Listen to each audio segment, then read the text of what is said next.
আজি মনটো কিবা বহুত ভাল লাগি আছে কাৰণ মোৰ দেউতা আজি ঘৰত আহি আছে।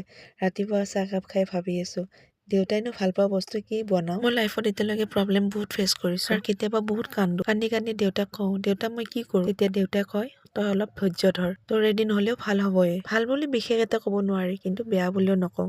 মোৰ ঘৰত যে দেউতা আহিছে আৰু ইহঁতে যে দৌৰি দৌৰি গৈ পিনে ককা বুলি কৈ পিনে আহিছে।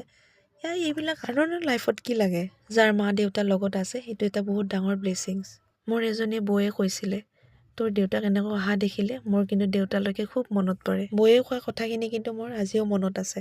যিবোৰ মা দেউতা নাথাকে সেইবোৰে কিন্তু অনুভৱটো বেছি কৰে আৰু থকাবিলাকেতো পাত্তাই দিব নোখোজে। এটা কথা মনত ৰাখিব, এই মতলবী দুনীয়াখনত আপোনাৰ নিজৰ কোনো নহয়, খালি মা দেউতাৰ বাহিৰে। দেউতাই যোনদিনাখন আহিব সেইদিনাখন যে কি যে লৈ আহিব, এয়া মোৰ কাৰণে আনিছে গজা আৰু লং। আৰু মই দেউতাৰ কাৰণে বনাইছোঁ পনীৰ, কাৰণ দেউতাই মাছ মাংস একেবাৰে নাখায়। আৰু আমাৰ কাৰণে বনাইছোঁ কোমোৰা আৰু আলুৰে হাঁহৰ মাংস।